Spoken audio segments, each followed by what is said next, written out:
There's a certain kind of silence that settles in a house late at night. It's not the peaceful kind, not the one that helps you sleep. It's the kind that holds its breath, waiting for a truth you've spent a lifetime trying not to hear. That was the silence that found me on. I believe it was a Tuesday night, maybe a Wednesday. The days have a way of blurring together now. I was lying in my bed, the one Martha and I picked out 50 years ago, pretending to be asleep. The walls in that old house were thin, you see. Thin enough to let a whisper through. And the whisper I heard that night came from the next room, from my own son, Leroy. He said it to his wife, his voice low and sharp, like a shard of glass in the dark. My father disgusts me. Disgust. For a moment, I just laid there, feeling the weight of that word.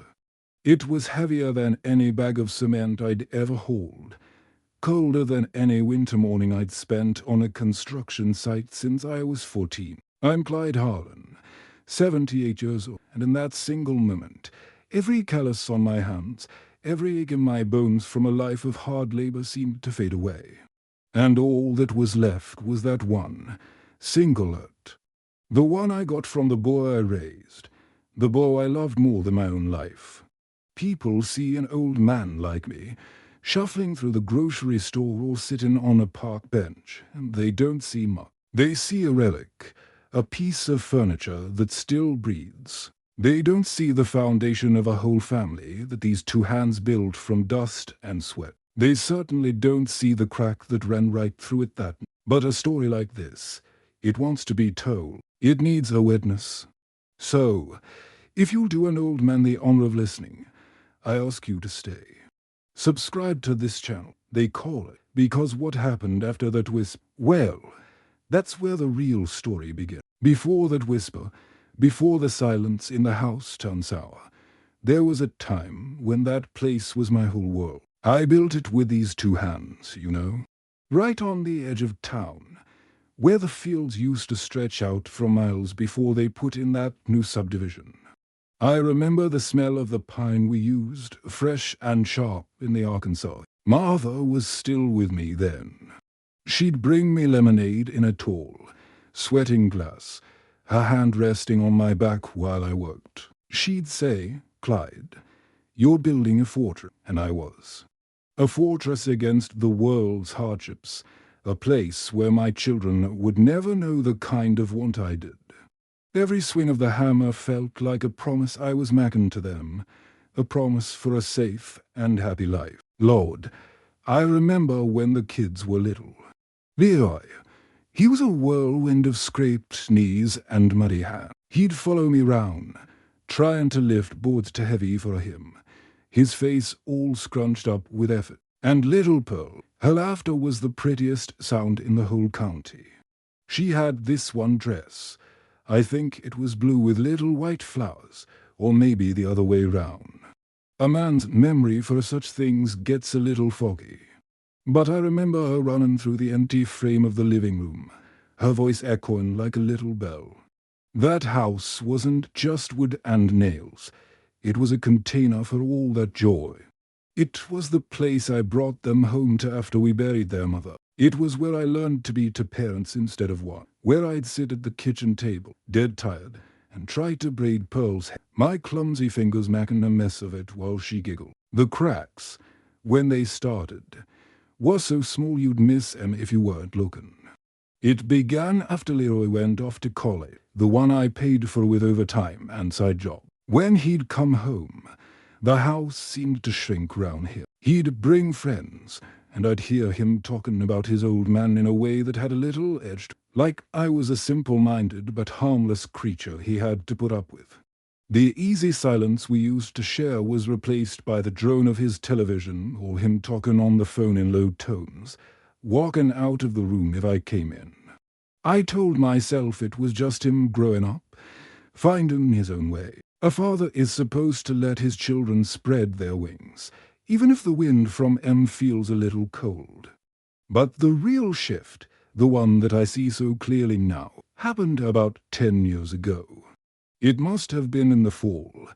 because I remember the smell of burning leaves in the air. Leroy came to the house late one night. He wasn't a boy anymore. He was a grown man with a wife and a life of his own. But that he looked like a lost child. He'd made some bad choices, got himself into a business deal that went south and owed a dangerous amount of money.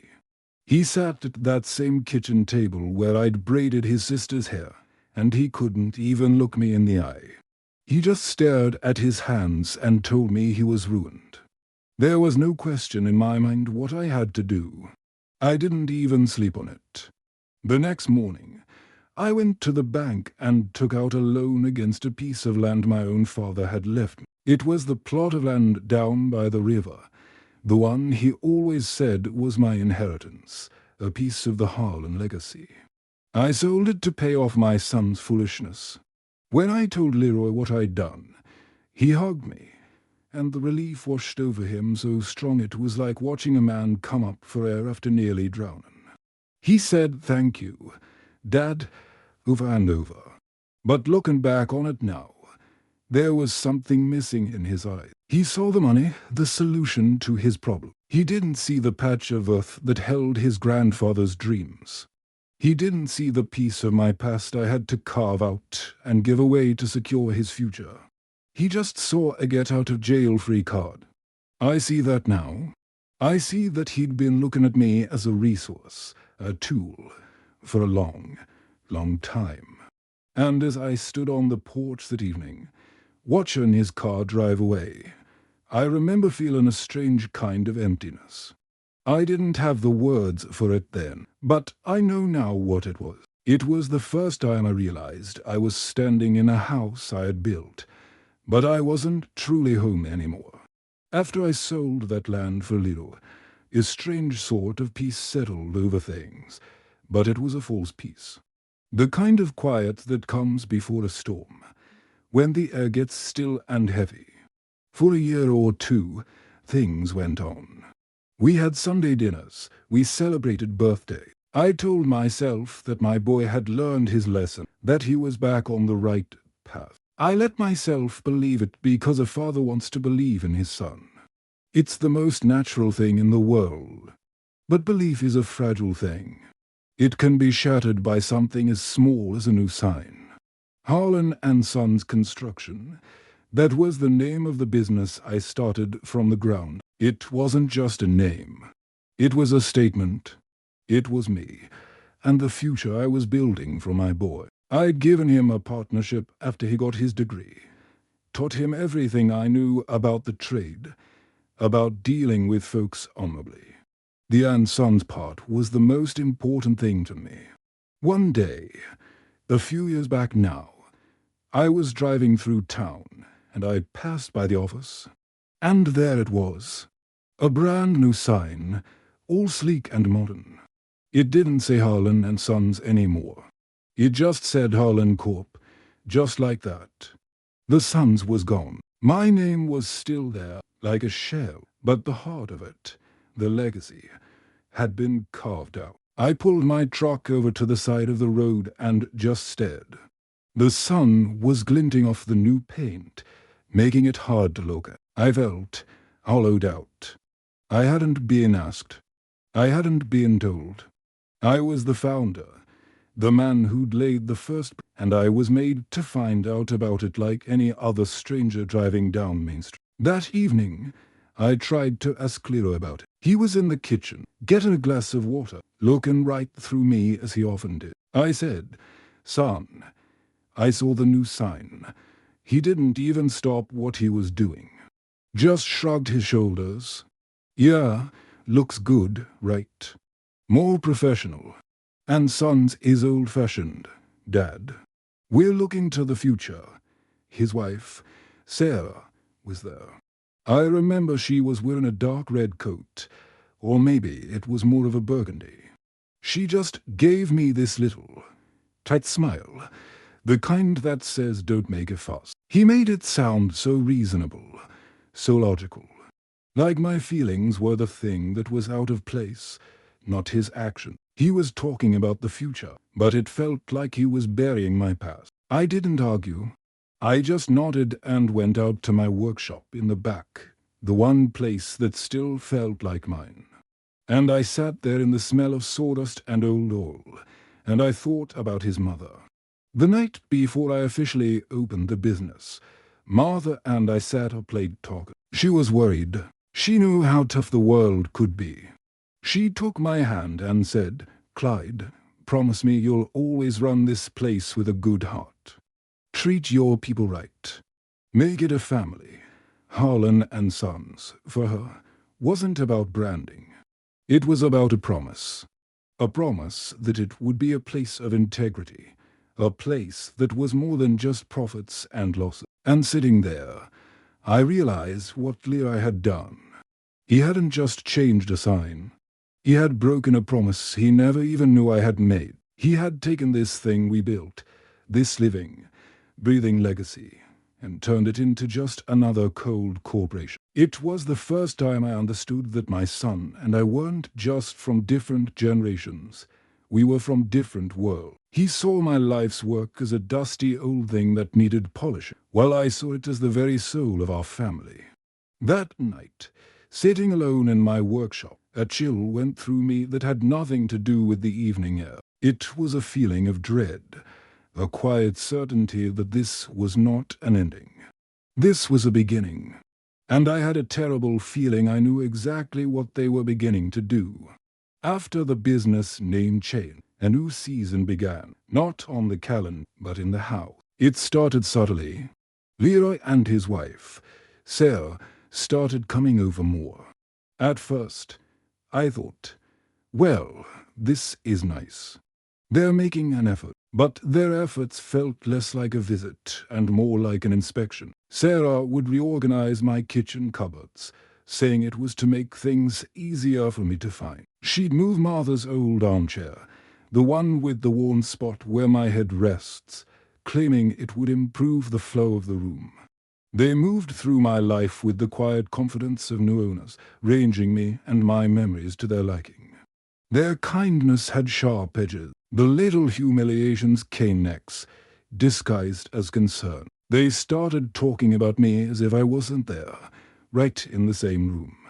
"He shouldn't be on a ladder, Leroy," Sarah would say, watching me try to clean the gutter. "We need to get someone for that." One afternoon, I couldn't find my truck keys. I searched everywhere.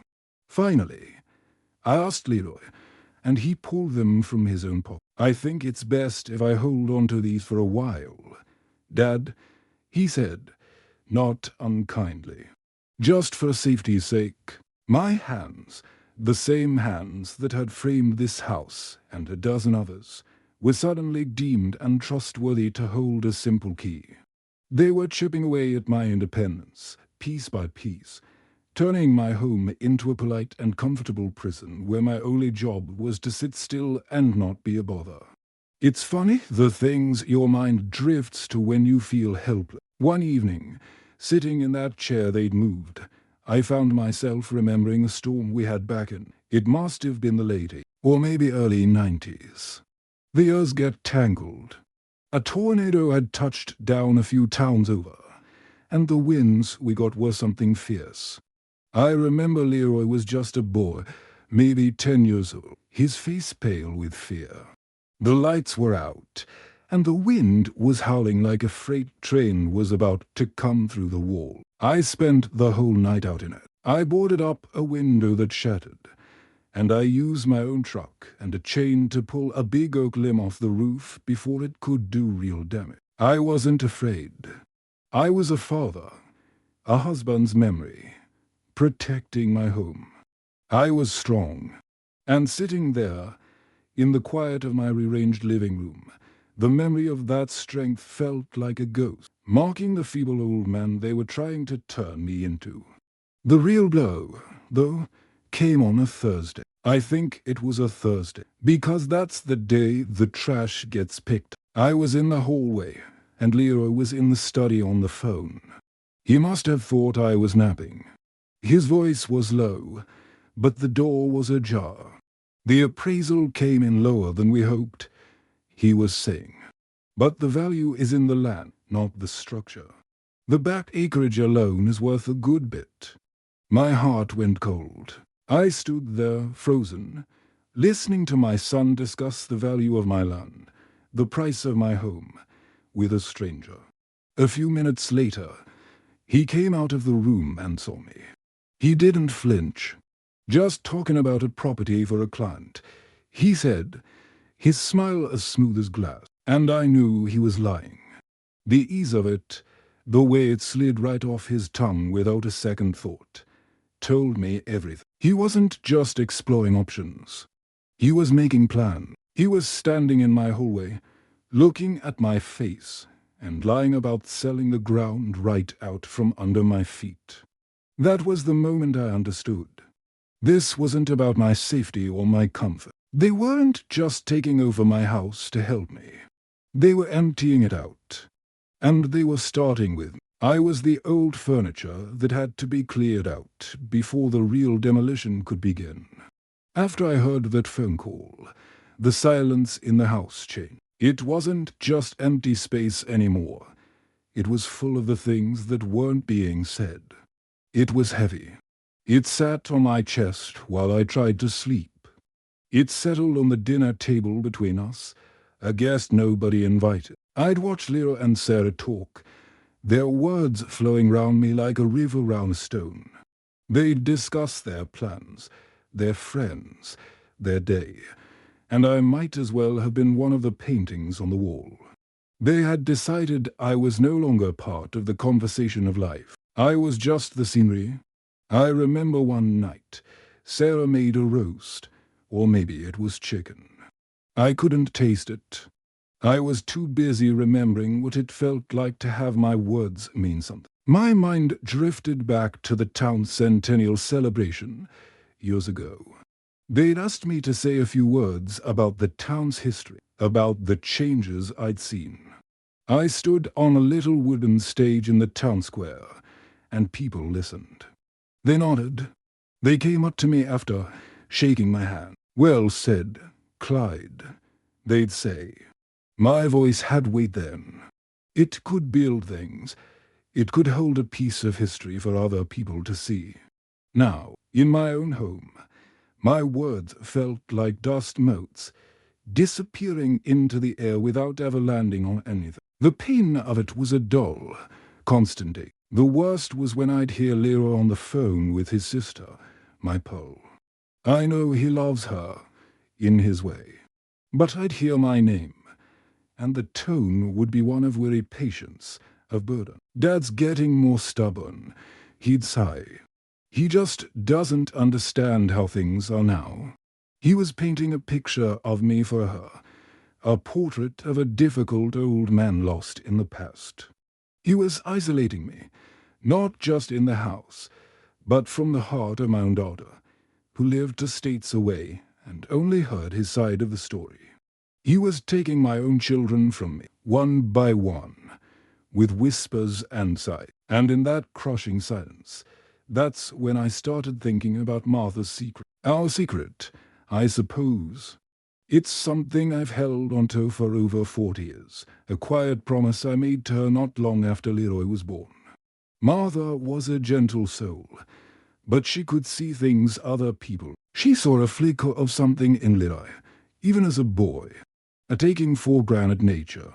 One night, she laid her head on my shoulder and said, "Clyde, you give everything you have to this family, to this business. But you need to put one stone away that's just for you, something nobody knows about, for a rainy day." So I did. 4 years, every time I got paid for a side job, a little project nobody knew about, I'd take a small bit of that cash and put it away. First in a lockbox, then in a little bank account in a town to counties over. It wasn't a fortune, not by a long shot, but it was mine. It was a piece of my life that hadn't been touched by Harlan and Sons, or by family obligations, or by my son's debts. It was Martha's wish, a final piece of her looking out for me. For all these years, it was just a comfort, a safety net I never thought I'd need. But now, Sitting in that silent house, being treated like a ghost, I started to see it different. It wasn't just a safety net anymore. It was power. It was a voice they didn't know I had. And as I lay in bed night after night, listening to the house breathe around, I began to wonder, was it time to break my own silence? Was it time to let them know that the old man they were trying to erase had one last card to play? For days after I remembered Martha's secret, that little bank account sat in the back of my mind like a sleeping dog. I'd be out in the workshop, running my hand over a piece of wood, and I'd think about part of me, the tired part, the part that felt every one of my 78 years, just wanted to let it be. What good would it do to stir the pot? It would lead to a fight, to ugly words being said that could never be taken back. It would mean shattering the last thin pane of glass that we were still Callan family. Maybe it was better to just live out my days in this heavy silence. Maybe that was a kind of peace. Dignity, I told myself, was sometimes about knowing when to stay quiet. But another part of me wouldn't let it rest. It was the younger part, the boy who came to this dusty corner of Arkansas with nothing but calluses and a will to build. I looked down at my hands, at the swollen knuckles, and the skin like old leather. These hands weren't always meant for mixing mortar and hauling lumber. When I was a young man, before mother, before the kids, I had a different dream. I wanted to be a cabinet maker. Not just a builder, but a craftsman. I dreamed of working with cherry and oak, of making fine, beautiful things with dovetailed joints and a perfect finish. Things that weren't just useful, but had a soul to them. But then Martha came along, and then Leroy, and then Pearl. And a man with a family to feed can't afford to have gentle dreams. So I put away the idea of fine woodworking, and I started the construction business. I built houses because houses were practical. I built a life for them, brick by brick, and I packed my own dream away in a box and put it in the attic of my mind. I never regretted it, seeing my children fed and warm, seeing them have the chances I never did. That was a better thing to build than any piece of furniture. But thinking about it now, in this house where I was being treated like a child, that old sacrifice felt fresh. It wasn't just my money or my land or my business they were disrespecting. It was that young man who gave up his own quiet joy for them. And the question changed in my head. It wasn't is it worth the fight anymore. It was don't I owe it to him, to that boy who wanted to work with cherry wood, to stand up for myself at least once before I go. I realized that accepting their plan for me, fading away quietly into one of their spare rooms, wasn't dignity. It was the final betrayal of the life I had lived. The decision didn't come like a lightning bolt. It came quietly, on a Wednesday afternoon. I was walking past the living room and Sarah was on the phone. She was talking to one of her friends, her voice light and careless. "Oh, you know, we're just trying to figure out the next step with Clyde," she said. And then she laughed. It wasn't a mean laugh, not really. It was worse. It was a light, airy, dismissive laugh. The kind of laugh you use for a funny story about a pet or a clumsy neighbor. "He's in his own little world," she said, still chuckling.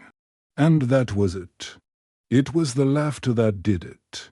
I wasn't a burden to them. I wasn't a problem to be solved. I was a joke, an amusing anecdote. I kept walking, right out the back door and to my workshop. I sat down on my stool, and the whole world went quiet. The laughter from that phone call had burned away all my doubts, all my hesitation. It left behind something hard and clear and cold. The time for hoping they would see me, that they would remember who I was over. That afternoon, the debate inside my own head finally ended. The day after I heard Sarah's laugh, the weather in the house changed. It was like the sun coming out after a long, cold rain. Only I knew this sun was a lie. Suddenly, they were full of kindness. A sickeningly sweet, sticky kind of kindness that clung to everything. Leroy, who for months had barely looked up from his newspaper when I spoke, started asking about my day. "How you feelin', Dad?" he'd ask, his voice full of a concern that wasn't there the day before. Sarah started baking again. She made a peach cobbler, the kind Martha used to make, and set a big piece in front of me, still warm from the oven. "I thought you might like this," she said, her smile so bright it hurt my eyes to look at it. I ate it, I thanked them. I played the part of the grateful old father. But every bite I took tasted like ashes. Their sudden sweetness wasn't a comfort, it was a threat. It was the calm, gentle way you'd speak to a spooked horse before you slip the rope over its head. They thought their kindness would blind me, make me soft and pliable. But that laughter I'd overheard had sharpened my sense. I saw every false smile, every forced question. It was a fresh coat of paint on a rotten wall. It looked pretty, but I could smell the decay right through it. I started watching them, really watching, the way a man watches a snake he's found in his own yard. My chance came a few days later. Leroy had to run to the office for something he'd forgotten, and he was in a hurry. He left his briefcase on the dining room table unlatched. I'm not a snooping man by nature. It's not in me. But I knew, deep down, that whatever was happening on paper somewhere. My heart was pounding in my chest as I walked over to it. I just lifted the lid, and there it was. A folder, not tucked away, just lying on top. My name was on the tab. I pulled it out. My hands were shaking a little as I opened it. It was full of papers, dense with words I didn't fully understand. But I understood enough. I saw the words power of attorney. I saw the phrase incompetent to manage financial affairs. I saw the name of a doctor I'd never even met. They weren't just trying to sell the land. They were trying to take my name. They were building a legal cage for me, and they were going to have a stranger I'd never met hand them the key. I put the folder back exactly as I'd found it, just as I heard Leroy's car pull back into the driveway. When he came inside, I was sitting in my armchair, reading the paper, as if I hadn't a care in the world. The final piece clicked into place that weekend. I ran into my old friend, Walt, down at the hardware store. We're both widowers, and we used to have a coffee now and then. I thought, here is someone who will listen. Here is a friend. I tried to talk to him, vaguely at first, about how things were with Leroy. Before I could get to sentences out, Walt put a hand on my shoulder. "Now, Clyde," he said, his voice full of a soft pity that made my skin crawl. "Leroy is a good boy. He loves you. He told me he's been worried about you. You're lucky to have a son who cares so much." And he smiled, a genuine, friendly smile. He meant well, but I saw it then. Leroy had gotten to him. He'd already told his story, painted his picture of the confused old father who needed looking after. I was cut off. I had been outmaneuvered. I nodded, paid for my things, and walked out of that store feeling a loneliness so profound it felt like a physical weight. That night, as Sarah tucked a blanket round my legs and Leroy wished me a good sleep with a smile that never touched his eyes, I finally saw the whole picture. The kindness, the legal papers, the whispers to my friends and my own daughter. It wasn't a series of separate events. It was a campaign. A quiet, patient, methodical siege. And they had been building the walls round me for a very, very long time. I knew they were setting a trap. I just hadn't realized I was already in it. I started to live two lives after that. On the outside, I was the quiet old man in the armchair. I'd nod and smile at their cloying kindness. I'd let Sarah put a coaster under my glass of iced tea. I'd listen to Leroy talk about his day at Harlan Corp and make a little sound of interest in my throat. I became an actor in my own home, but on the inside, my mind was working constantly, turning over every memory, every conversation from the last few years, looking for the one that didn't fit, the one that would make sense of the papers in that briefcase. I felt like a man trying to solve his own murder before it happened. The memory, when it came, was triggered by the simplest. We were sitting on the back porch one afternoon, the air thick and heavy with the coming rain. The cicadas were buzzing their endless, high-pitched song. Sarah was looking out at the yard, at the big oak tree Martha and I had planted as a sapling. "It's a beautiful property, Clyde," she said, her voice smooth as butter. "So much potential. That word, potential." It was like a flash of lightning that lit up a dark room in my memory. I was suddenly back in my study, maybe a year ago, or a little more. The timeline is hazy.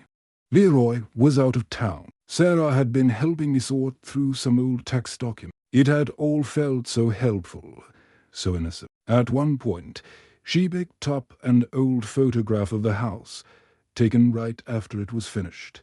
Just me and Martha standing out front, proud as we could be. Sarah held the picture in her hands, and she said those same words. "So much potential." I remember her tapping a finger on the photograph. "It's a shame, really. A lot this size, this close to downtown. You could probably fit maybe from modern homes on it if you cleared it out." At the time, I didn't think twice about it. I think I even felt a little flicker of pride, like she was complimenting my business sense for buying the land so long ago. I heard the words, but I didn't hear the meaning. Now, sitting on that porch, the memory came back with the force of a physical blow. A light, casual comment from a year ago connected directly to the appraisal he'd mentioned on the phone and to the legal papers in his briefcase. It all fell into place. The picture became horribly clear. They didn't want to sell my house. They wanted to destroy it. They wanted to declare me unfit, take legal control of my assets, and bring in a bulldozer to tear down the fortress I had built for my family. Martha's kitchen, the walls that held the echoes of Pearl's laughter, the doorway where I marked both my children's heights year after year, it wasn't home to them.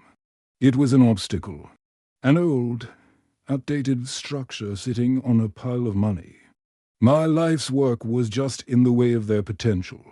Every kind word, every pat on the shoulder since then was a lie meant to keep me calm, while they sharpened the axe. I looked out at the yard, at the life I had built. I saw the ghost of my wife tending her roses. I saw my children playing under the sprinkler on a hot summer day.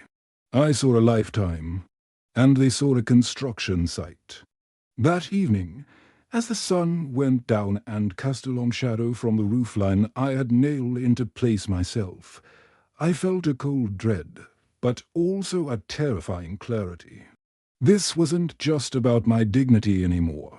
This was a rescue mission, and I knew, with a certainty that chilled me to the bone, that if I didn't do something, and do it fast, there would soon be nothing left to save. With the truth rattling round inside me, I started to see the full extent of Leroy's work.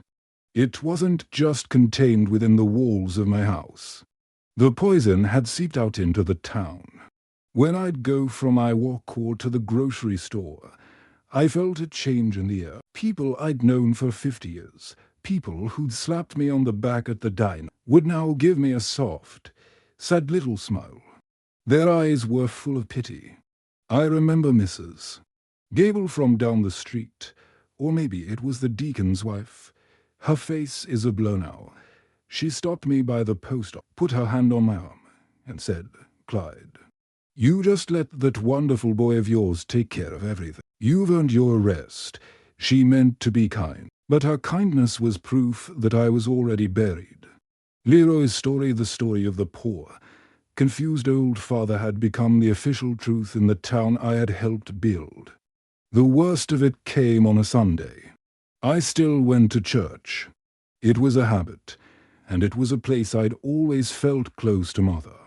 After the service, as I was walking out, the pastor himself came over to. He was a good man, or I'd always thought so. He shook my hand, but he held on a little too long. "Clyde," he said, his voice low and solemn. "I had a good talk with Leroy the other day. I want you to know, this congregation is here for you. We're praying for you and your family through this difficult transition, a transition." That's what they were calling it. The word hung there between us. He was looking at me like I was already a ghost, a problem being lovingly managed. I just nodded. What could I say? To argue would only prove their point. I was trapped inside their narrative, but the final, deepest cut, the one that showed me the true shape of the conspiracy, came from my own doctor. I got a postcard in the mail reminding me of my annual checkup.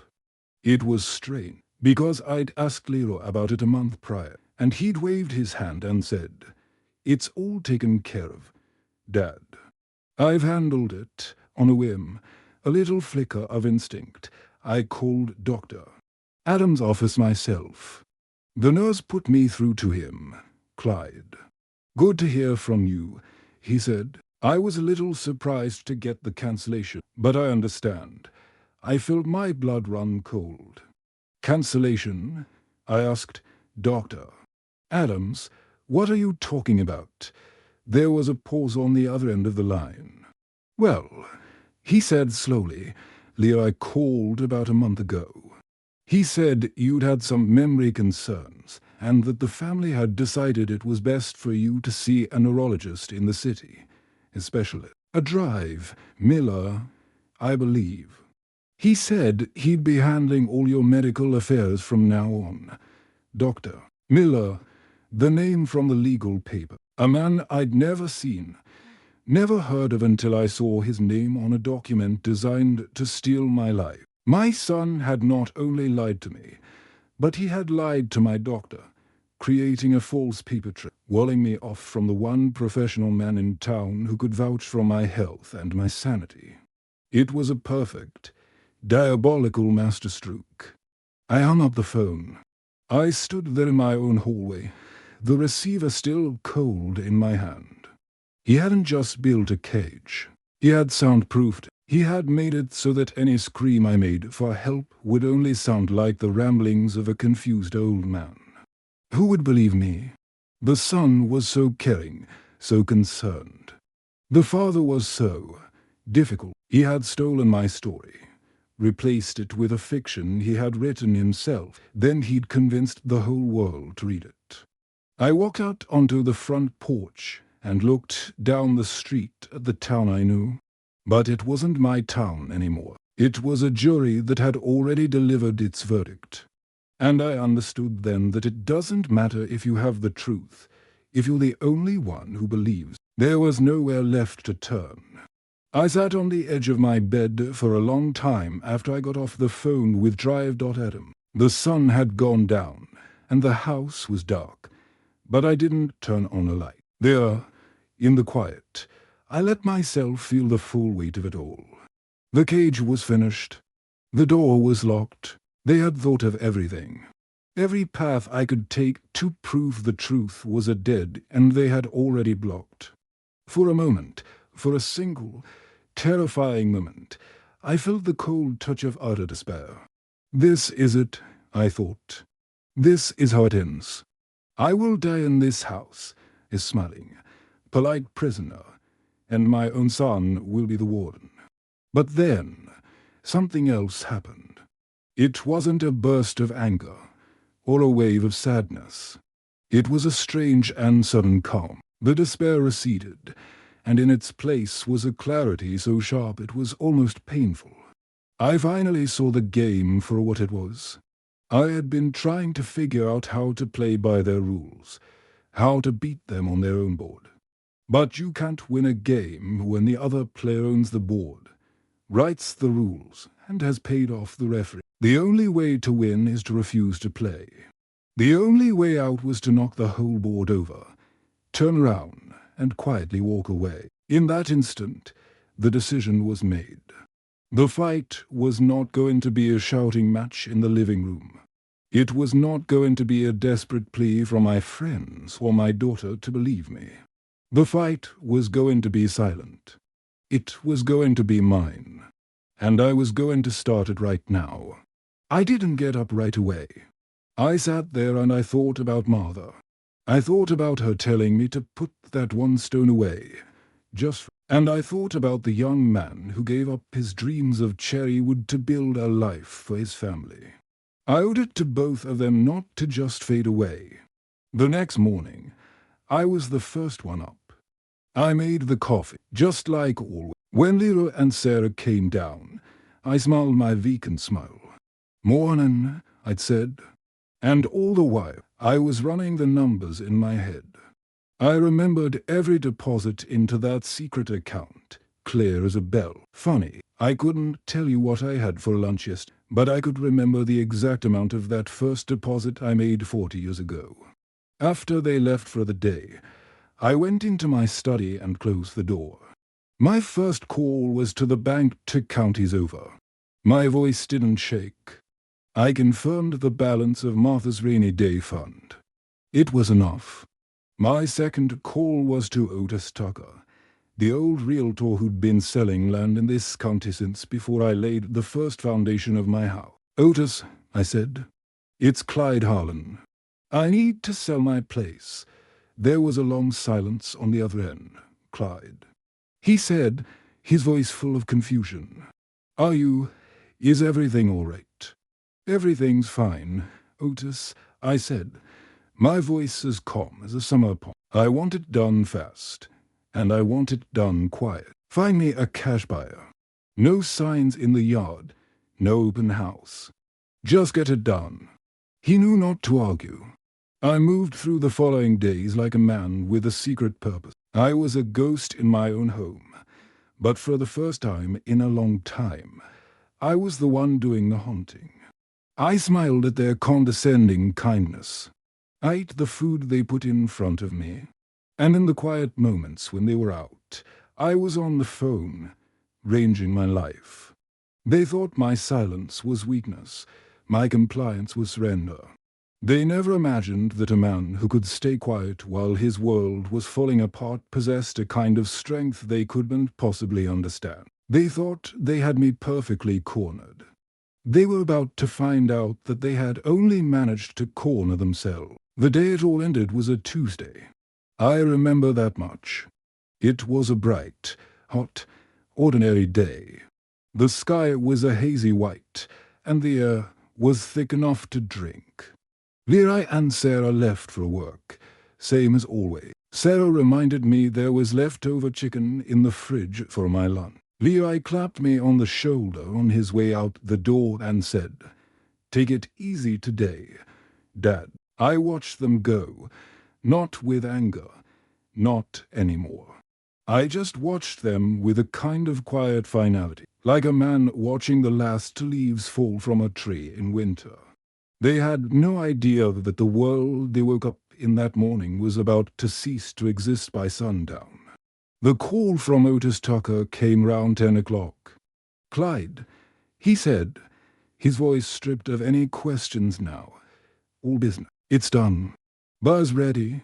We can sign this afternoon," I said. "I'll be there at 2. I put on my good trousers and a collared shirt, and I drove my old truck into town for the last time. Sitting in Otis's dusty office, the same office where my own father had signed deeds, I felt a strange calm. Otis laid the papers in front of me. The pen felt heavy in my hand, like it was full of years instead of ink. I signed my name on each line he pointed to. With each stroke, I was turning 50 years of sweat, love, and memory into a number on a cashier's. When it was over, Otis shook my hand and just looked at me with his tired, knowing eyes. He didn't say a word. He didn't have to. When I got back to the house, It felt different. It was already a shell. It no longer belonged to me. I went up to my bedroom and pulled my old green canvas duffel bag from the back of the closet, the one I'd taken on fishing trips when Leroy was a boy. I didn't pack much. A few shirts, some socks, my shaving kit. I went to my dresser and took out my father's old pocket watch. It didn't run anymore, but I wound it every morning out of habit. Then I took the small, framed picture of Martha from my nightstand, her smile still so easy and real. I looked round the room at the bed, the furniture, the life I had built, and I felt a pang, not of loss for the things, but of sorrow for the man who had thought these things could keep him safe. They were just anchors, and it was time to cut the rope. Then I went downstairs. I sat at the dining room table where my family had shared thousands of meals, and I took out a single sheet of paper. My hand was steady. The words came easy, because they weren't born of anger. They were born of a cold, hard truth that had been settling in me for months. I wrote just a few lines. The man who disgusted you is gone. He took everything with him. Now, learn to live without your burden. Goodbye, son. I folded the paper once and put it in the very center of the table. I found a small, smooth stone from one of Martha's planters by the window and set it on top of the note. Then I stood up. I walked through the living room, past the armchair they had moved, and I didn't look back. I didn't take a final tour. I just walked to the front door, opened it, and closed it quietly behind me. I walked all the way to the bus station on the edge of town, my duffel bag slung over my shoulder. As the bus rumbled to life and pulled away from the curb, I looked out the window, and the feeling that filled me wasn't sadness. It was peace. A vast, quiet, empty peace. Leroy would come home in a few hours, find that note, and believe he had lost a piece of property. He had no earthly idea what he had really lost. It's been almost a year now since I stepped on that bus. I ended up in a little town in Missouri, a place where the trees are tall and the people are quiet. I have a small apartment over a flower shop. In the mornings, I can sometimes smell the roses. My life is smaller now, but the sky seems bigger. The quiet here is different from the silence in that house. It's not a heavy thing, full of words unspoken. It's a peaceful quiet. The sound of a man being left alone with his own thoughts and finding that he doesn't mind the company. I've thought a lot about Leroy. I imagine he came home that night, saw the note. I imagine the confusion turning to anger, the frantic call. I imagine the moment he found out from the bank, or from Otis, that the house was gone. He probably thought that was the end of the story. He probably thought the money from the sale was the everything I had taken with me. And I did take it. I gave a good portion to a church here that helps folks get on their feet, and the rest I put away from my pull, for her children. It's her inheritance, clean and clear of all the ugliness. But that money, that wasn't the everything I was talking about in my note. You see, my son was a modern man. He saw the world in terms of assets, of profits, of things you could hold and count. He thought my legacy was the house, the business, the land. He never understood that the most valuable thing a man builds isn't something you can put a price on. It's his name. When I started Harlan and Sons all those years ago, I was young, but my father had taught me to be careful. My lawyer at the time, Old Man Abernathy, he was a smart fellow. When we drew up the papers, we created a family trust, and that trust, which I alone controlled, is what owned the business name itself. The right to operate under the name Harlan was an inheritance, a privilege granted by the trust, not a piece of property to be bought and sold. It was my name, my father's name, and it was mine to give, or to take away. About a month after I left, Once I was settled here in Missouri, I made one final phone call to my lawyer back home. A simple instruction. I told him to dissolve the trust that gave Lyra the right to use our family name in his business. Just like that, with a few quiet words over a telephone line, Harlan Corp ceased to exist. Lyra could keep the trucks, the equipment, the client list, but he couldn't call it Harlan anymore. The name that he had built his modern company, the name he got from the father he was disgusted by, was no longer his to use. He took my home, so I took my name. And a business with no name is just a man with a pile of tools. He had wanted to erase me from the company I built. Instead, he only erased himself. I don't know what he does now. I don't ask. My victory wasn't loud. There were no arguments, no courtroom battle. It was as quiet as a signature on a piece of paper. It was the victory of a man who finally understood what was truly his. It isn't this apartment, or the money in the bank. It's the dignity I feel when I look at myself in the mirror in the morning. It's the peace I feel knowing I honored my wife's memory, and the sacrifices of the young man I used to be. You can't inherit respect. You have to earn it. And if you throw it away, no amount of money can ever buy it back. It's a long way from that dusty town in Arkansas to this little room above a flower shop. A long road. I'd be honored to know where you're listening from tonight. What town? What city? It helps an old man feel a little less alone in this big world. If you have a mind to, subscribe to the channel and listen to some more stories. Turns out, there are a lot of us old folks with a few things left to say.